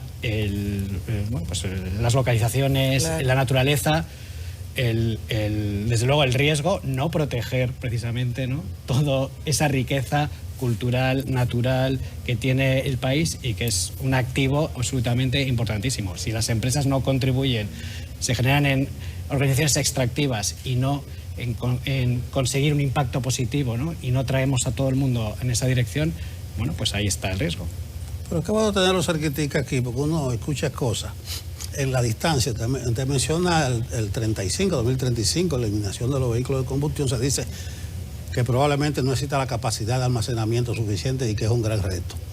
Pero usted menciona el Pacto Verde y se dice que algunos gobiernos europeos se están dando ciertas licencias que transgreden ese pacto a propósito de la guerra y la demanda, el carbón, el uso de la energía nuclear. También ustedes observan esas licencias que dicen que se están dando algunos gobiernos y que los verdes no son tan radicales ahora como lo debieran ser. Claro, porque en el primer momento obviamente hay una reacción ante la situación de la guerra en Ucrania, ¿no?, de la invasión en Ucrania, en Europa, en la que obviamente se necesita asegurar el consumo energético en los primeros meses. Pero esa misma conversación, ¿no?, lleva a tomar decisiones, ¿no? Hay un movimiento que se llama Repower para la Unión Europea, que hace que se ha acelerado todo el movimiento de energías renovables, que ha hecho que todo el proceso de electrificación de todo, no solo de vehículos, sino todo lo que puede ser electrificable y que se pueda obtener a partir de energías renovables, la refrigeración de un hogar, etcétera, avance en esa dirección. Y lo que no pueda ser, se está haciendo en inversiones. Por ejemplo, para España es una gran oportunidad en términos como el hidrógeno verde, para poder bueno, pues sin emisiones, poder movilizar lo que no puede ser electrificable, el transporte a larga distancia, industrias de alta potencia. Desde luego, la oportunidad de aceleración, el corto plazo, sí hubo un pequeño decalaje, pero en el medio y largo plazo se ha incrementado, desde luego, el interés y la oportunidad, porque tiene sentido económico, ya no solo ambiental, y un sentido también, en el caso de España, competitivo, el tema de aportar y ser un líder, por ejemplo, en términos de hidrógeno verde. Con lo cual cambia absolutamente el espacio. A lo mejor para la República Dominicana también surgen en este movimiento oportunidades de negocio muy interesantes que las empresas están entendiendo y pueden poner en marcha. Con el tema del cambio climático siempre ha habido con mucha resistencia. No se asimila, no se cree. Siempre pasa en las sociedades, en el caso suyo, porque tiene una visión amplia del problema. ¿Cómo ha cambiado eso? Desde luego, en la parte... ¿Sigue igual o ha ido mejorando? En la parte de las empresas ahora mismo está muy claro. Yo, cuando empezamos en Forética en el año 2000, es cierto, cuando ibas a un consejo de administración, el cambio climático, bueno, pues era un riesgo posible. Ahora es una realidad. La ciencia ha mostrado, desde luego, que es una realidad científica. En las últimas cumbres que ha habido del clima hemos visto que bueno, no estamos avanzando a la velocidad adecuada. En este momento el objetivo es no superar el 1,5 grados, es un límite, porque a partir de ahí, desde luego, las consecuencias que vamos a vivir en el día a día, no solo de fenómenos meteorológicos extremos, sino el impacto en la economía, por ejemplo, en el sector agroalimentario, el sector turismo, obviamente. Estamos viendo, por ejemplo, en España, que muchos días de temperatura por encima de los 40 grados en ciertas ciudades puede hacer que se reduzca el interés por hacer turismo en esa zona, con un impacto económico muy fuerte. Es una realidad que viven las empresas, tienen que identificar cuáles son los riesgos que están asociados a su negocio y ponerse en marcha. No hay absolutamente ninguna duda en este momento. La transición, obviamente, si no la hacemos, en este momento se estima que podemos superar los 2,5 grados, ¿no? Eso, el impacto, desde luego, es tremendo, y cualquier persona con una formación científica mínima tiene que entender la responsabilidad que tiene. Más de 200 países firmaron el Acuerdo de París y, desde luego, es un objetivo cumplirlo. Y las empresas tienen que ayudar y tienen que ser decisivas, desde luego, en ese avance. Hay una conversación relativa a lo económico en el tema medioambiental, y yo creo que es una de las vértebras fundamentales, ¿no? Y es cómo invitar a las empresas a que esto tenga sentido económico. Yo voy a hacer inversiones en materia de sostenibilidad, voy a crear equipos, voy a fomentar proyectos, pero ¿de qué manera esto empieza a rentabilizarse? No solamente desde la perspectiva de lo ético, que yo creo que es algo fundamental y usted bien lo ha señalado, sino también desde la perspectiva de que esto se convierte en una oportunidad de negocio. Efectivamente. En Europa, desde luego, el que no lo haga porque es lo que hay que hacer, ¿no? Por el compromiso ético, desde luego tiene varios argumentos. En primer lugar, la regulación, porque obviamente las empresas que no cumplan una serie de requisitos en este ámbito no van a poder operar. Pero no solo las de Europa, sino las que tengan intereses fuera de Europa. Entra en vigor una directiva que se llama de debida diligencia en materia de sostenibilidad, que obliga a que toda su cadena de valor, incluida sus proveedores en terceros países, cumplan criterios en materia social y ambiental, y se supone, entre ellos, un objetivo de 0 emisiones y también de protección de derechos humanos. Cualquier empresa en República Dominicana que sea proveedor de una empresa europea va a tener que pues responder a este ámbito. Una oportunidad para poder ser proveedor de una gran empresa y tener negocio, o un riesgo si no. Bueno, ahí se ha creado además una necesidad. Eso va a dar paso a oportunidades de negocio. Hay que hacerlo porque el concepto de empresa incluye ahora no solo resultados económicos, sino sociales y ambientales. Y el que lo entienda, pues tendrá la oportunidad de negocio, y el que no, se quedará fuera. Obviamente hay una posibilidad de inversión, porque ahora mismo las inversiones con criterios sociales y ambientales están creciendo de una forma definitiva, con lo cual lo estamos viendo en salidas a bolsa en empresas europeas. Obviamente los fondos que se consideran verdes sociales tienen apetito inversor para incorporar dinero, desde luego, a empresas que demuestren que tienen menos riesgos de operación en el largo plazo, y además más oportunidades de generación de retorno en el futuro. Y eso tiene que ver con negocios sostenibles. Y en tercer lugar tenemos también la sociedad. Una sociedad que, bueno, quizá avanza más, el consumidor de la sociedad, de una forma más lenta, pero que donde muestran los datos que hay más interés, sobre todo desde los jóvenes, en trabajar en empresas que estén asociadas a sus valores. ¿Qué tipo de empresa quiero trabajar yo? Si puedo elegir, si tengo talento para elegir, bueno, pues deciden trabajar en empresas asociadas a aspectos sociales y ambientales positivos, o dónde me gustaría comprar, si tengo opciones de comprar dos productos, misma calidad, precio, pero uno tiene unos atributos, desde luego, que reflejan valores en términos sociales y ambientales más decisivos. Bueno, pues estamos viendo esa tendencia de consumo también. Bueno, un año más en que la Cátedra de Sostenibilidad, 8 años hablamos. 8 años, sí. Se justifica a sí misma su presencia aquí, y la ventaja es, tanto la Ucamaima como el Banco Popular, la Fundación Popular, pueden predicar con el ejemplo. Exactamente. O sea, estamos hablando de eso, pero el Banco Popular, cuando te habla de energía limpia, energía solar, te dice tantas sucursales están trabajando así. No, y además en cuanto al papel, la eliminación del papel, ya nosotros avanzamos eso. Y esos compromisos que se tienen ahí. No, y además acaban de ser reconocidos, Nelson, por la revista Global Finance. El Banco Popular recibieron un galardón precisamente por ser un ejemplo en materia de desarrollo sostenible, de compromiso con ese desarrollo social, medioambiental.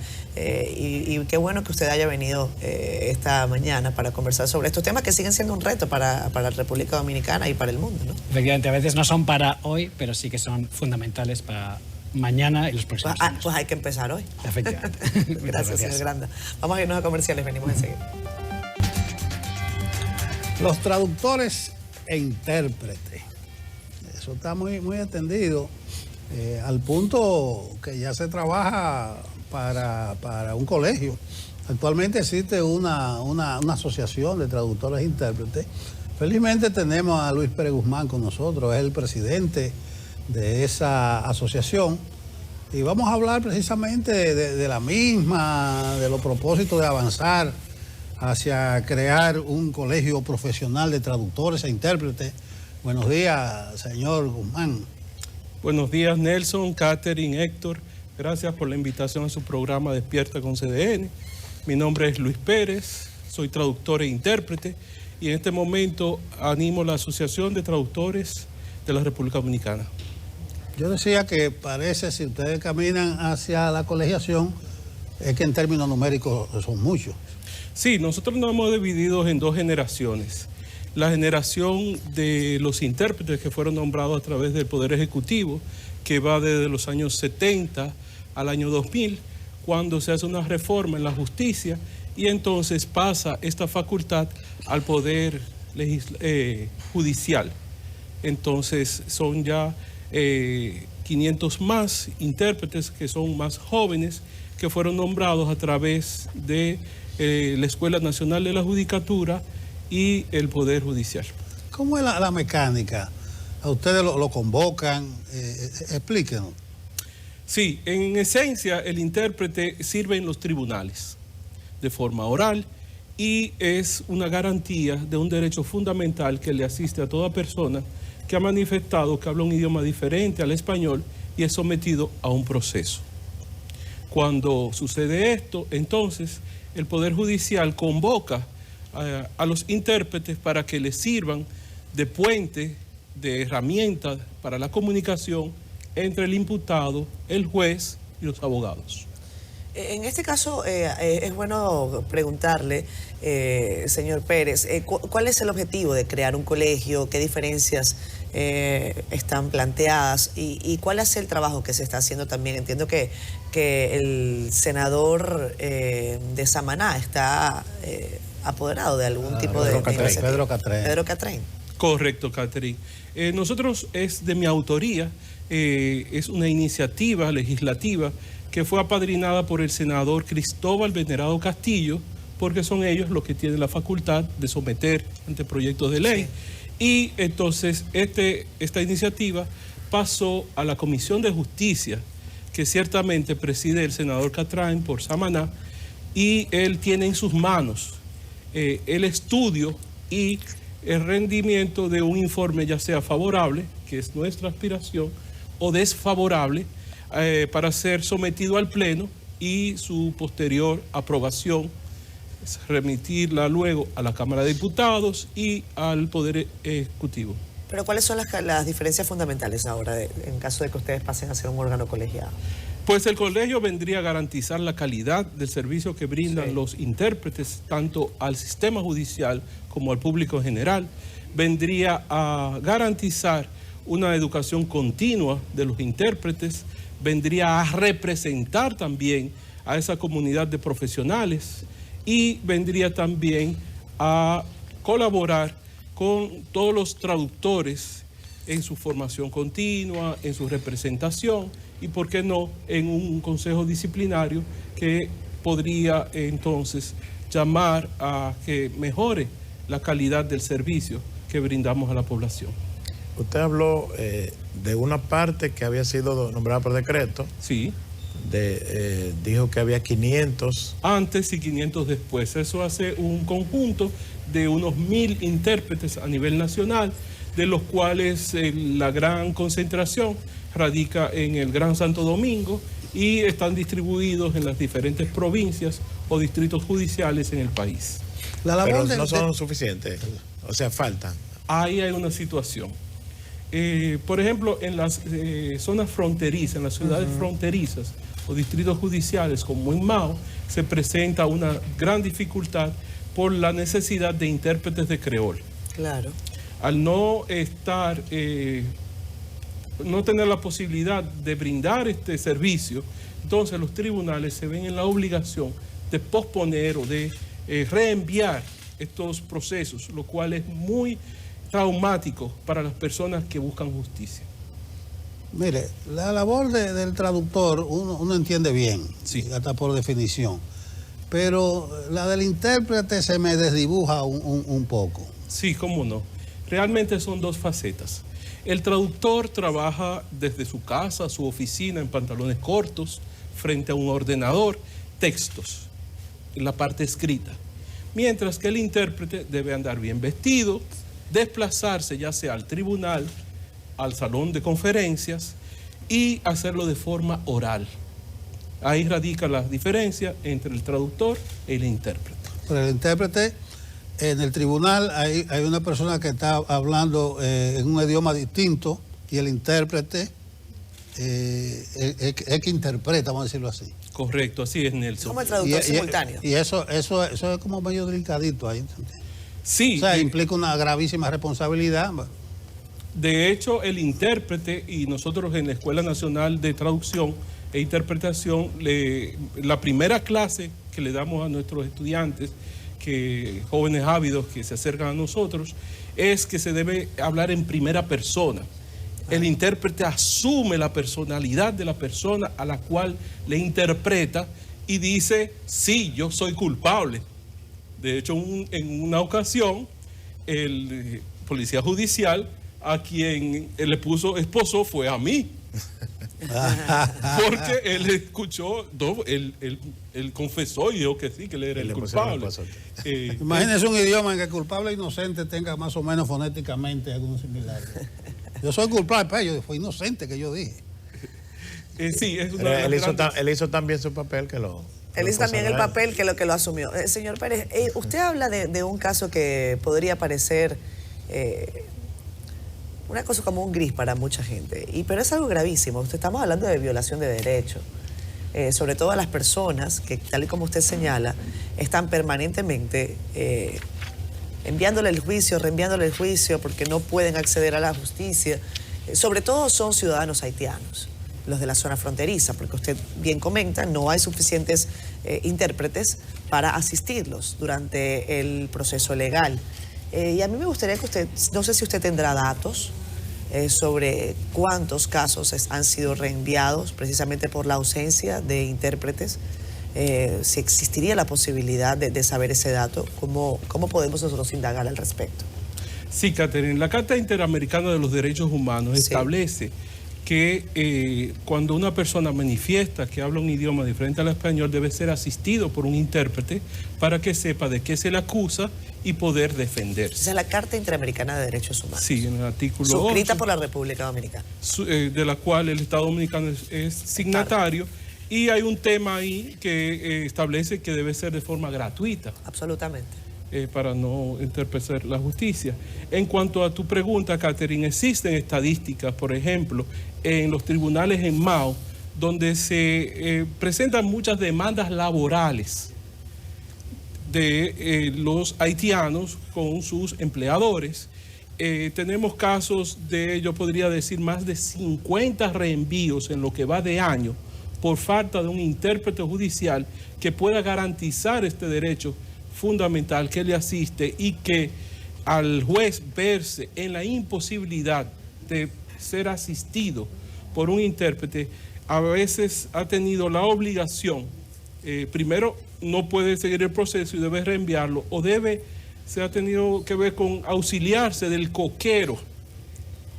Por ejemplo, en el Palacio de Justicia de Ciudad Nueva, donde tenemos un coquero ahí en la esquina del Parque Eugenio María de Hostos, el juez ha tenido que llamar al coquero y le que es haitiano pero habla español. Correcto, Catherine. Entonces le ha tenido que decir, ven, por favor, asístenos. Estas son cosas que si uno quisiera ponerlas en literatura fueran una obra maestra, yo se lo digo. Esto es una cosa que a mí me remite a García Márquez. O sea, como nosotros tenemos que impartir justicia, llámate al coquero para que venga acá y que me diga qué es lo que dice el señor. Usted me habla de conflictos laborales, pero ¿qué decir de los conflictos penales? Situaciones en donde la persona es inocente o ha cometido definitivamente un delito, pero no puede ser juzgada, o sea, no puede recibir condena, precisamente porque no se le puede conocer el proceso. Bueno, gracias, Pérez Guzmán. ¿Qué tiempo tiene en la comisión el proyecto de colegiación profesional? Pero Nelson, perdón, esto es para que uno a veces piense que nosotros vivimos aquí en el distrito y en Santo Domingo como en una suerte de paraíso en medio de una serie de situaciones absolutamente absurdas. Esa es la dinámica de las realidades. ¿Qué tiempo tiene la Comisión de Justicia del Senado? Queremos hacerle un llamado a la Comisión de Justicia que preside el senador Catrain, para que conozca y estudie esta pieza legislativa, que para responder a tu pregunta, Nelson, debemos confesar que tiene más de 10 años ya en estos trámites. Años atrás tuvimos la bonita noticia de que había sido aprobada por la Cámara de Diputados, pero cuando pasó a la Cámara de Senadores, entonces ahí sigue durmiendo el sueño. El sueño de los justos. Luis Pérez Guzmán, presidente de la Asociación de Traductores e Intérpretes, ellos tienen un proyectico ahí que está en manos de la Comisión de Justicia del Senado. La preside el senador por Samaná, Pedro Catrén, y ya tiene suficiente tiempo como para moverla. Gracias, placer. Gracias. Gracias a ustedes. Reiterarle la invitación para que nos acompañen el 30 de septiembre, que es el Día Nacional del Intérprete Judicial y el Día Internacional de la Traducción por resolución de la ONU, y celebremos ese día, nuestro Día de Traductores e Intérpretes y Oficiales de la Justicia. Pues ya lo saben. Vamos a la pausa. Buen día queridos amigos, bienvenidos nueva vez a Tecnotips, y el día de hoy tengo un invitado élite. En esta ocasión tengo a Roberto Torres de Schneider Electric, y de hecho no puedo hacer una presentación tan extensa de él porque ni siquiera cabe en el apuntador la responsabilidad tan grande que él tiene sobre sus hombros. Entonces necesito que por favor, Roberto, hagas tu presentación, nos digas qué haces en Schneider Electric y qué es Schneider Electric. Bueno, primero gracias por invitarme, muy agradecido. Pues me presento, me llamo Roberto Torres, yo soy ingeniero industrial eléctrico, con más de 20 años de experiencia, 20 años en Schneider Electric, he trabajado en el internacional, he vivido en 4 países y en 3 continentes diferentes, he trabajado en más de 80 países alrededor del mundo y ahora tengo el honor de dirigir las operaciones para lo que llamamos Schneider Electric Internacional, con un gran focus en el Caribe y República Dominicana como uno de los países clave en el Caribe. Ok, mira, el día de ayer escuché una información que vino de ti y de tus compañeros, que tú has laborado en este sector durante casi 30 años, ¿verdad? Y has estado en 80 países. Pero el evento que se suscitó fue lo que nos sorprendió, el Innovation Day de Schneider Electric en República Dominicana. ¿De qué se trata esto de Innovation Day? Bueno, el Innovation Day es un evento muy importante para nosotros. Es un evento donde reunimos a nuestros partners más importantes y a empresas punteras en el sector eléctrico y donde compartimos, donde hacemos un estatus de la situación actual y creamos un sitio donde compartimos las nuevas tendencias y cómo van a ser las instalaciones de los próximos años, la estrategia y los planes de acciones que vamos a poner en marcha conjuntamente. Ok, perfecto. Mira, quiero que le hables a nuestros amigos que están prestando atención. ¿Cuáles fueron los temas principales? O sea, la temática que se trató el día de ayer en este evento de Innovation Day, y qué vinculación tiene directamente con Schneider Electric y lo que ustedes nos ofrecen a nosotros. Muy buena pregunta. Me remito al principio que no hemos comentado Schneider Electric. Me gustaría para los televidentes explicar qué es Schneider Electric rápidamente. Claro. Schneider Electric somos una multinacional tecnológica, una empresa tecnológica líder en la gestión de energía y automatización industrial. Somos una empresa que opera prácticamente en todos los países del mundo, con más de 135.000 empleados y líder en segmentos como los edificios, los hoteles, los hospitales, las infraestructuras, las residencias, los centros de datos, etc. Entonces, ayer precisamente, cuando invitamos a todas estas personas y hablamos de cómo van a ser los edificios, los centros de datos, las infraestructuras del futuro, con un gran focus en la parte digital. Ok, mira, ahora que tú mencionas esa parte, ¿cómo contribuye Schneider Electric a esta transformación digital que estamos viviendo en la actualidad? Porque hablamos de energías renovables, otras opciones, ¿verdad? ¿Cómo ustedes tienen esa propuesta para nosotros en este sector en la República Dominicana? Hace ya muchos años que Schneider Electric está bastante obsesionada con desarrollar soluciones digitales y soluciones que permitan hacer las instalaciones con una mayor eficiencia energética y con un menor impacto de CO2, de emisiones de CO2 al ambiente. Actualmente nosotros y el mercado ya tiene soluciones donde se pueden limitar las emisiones en más de un 70%. Por ejemplo, en Europa la media de los edificios como este están consumiendo 300 kilovatios por metro cuadrado por año, y nosotros ya con nuestra tecnología podemos reducirlo a menos de 50, reduciendo 6 veces lo que un edificio como de este estilo que estamos ahora mismo está consumiendo. Y eso se consigue primero digitalizando todos los elementos. Actualmente la práctica mayoría de los elementos eléctricos en un edificio se pueden comunicar, digitalizar, controlando estos desde puestos de control central y también llegando a un nivel superior, que es conectándolos a la cloud, a la nube, para tener con softwares mucho más potentes y apps, tener sistemas de análisis y de reducción de consumo inmediato. Ok, Roberto, mira, tú casi me respondiste la pregunta que seguía, porque yo te iba a preguntar en la actualidad cuáles son estas tendencias, ¿verdad? Y cómo ustedes se visualizan en el futuro. Pero tú me estás hablando de que ese futuro ya es hoy. Lo que nosotros tenemos que hacer es agarrar, montarnos en el tren y seguir avanzando. Pero ¿qué es lo que tú notas en la actualidad, que son las tendencias más propensas a ser implementadas en nuestro territorio? Bueno, muchas veces en algunas de nuestras presentaciones decimos que el futuro ya es ahora. Sí. Cuando hablamos de edificios inteligentes, de instalaciones inteligentes, ya existen ahora en otros países, pero también en República Dominicana. Hemos hecho ya instalaciones desalinizadoras, instalaciones en edificios, en sistemas de water. Entonces, estas soluciones ya existen ahora. Nosotros, en nuestra marca, tenemos una plataforma que le llamamos EcoStructure, que tiene 3 niveles. El primer nivel es conectar todos los productos eléctricos. El segundo es tener puesto de control central, que lo llamamos Edge Control. Y el tercero es conectar todo esto a la nube, a la cloud, precisamente para gestionar todo esto. Y lo que decías, Juan, esto no es el futuro, esto existe ahora. Y una de nuestras misiones, nuestras obsesiones, es con nuestros partners, con nuestros socios, cómo desarrollar más esto en República Dominicana y en los países del Caribe. Roberto, para ir finalizando, hay alguien que me hizo una pregunta acá y te la quiero leer expresa porque es muy buena.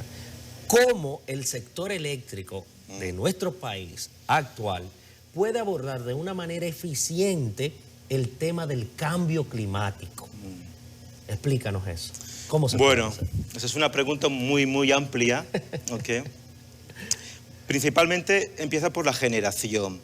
Ayer tuvimos un ponente muy importante que nos explicó que aquí en República Dominicana las energías renovables más la hidroeléctrica es un 15% de la energía que se produce en total. Lo primero que hay que hacer es ver cómo hay un mix energético mucho más que respete mucho más el medio ambiente, ¿okay? Añadiendo más renovables, añadiendo otras fuentes de energía que sean respetuosas con el medio ambiente, siempre manteniendo un mix energético que sea coherente y que el país pueda tener un precio de electricidad que se pueda desarrollar el país y las industrias.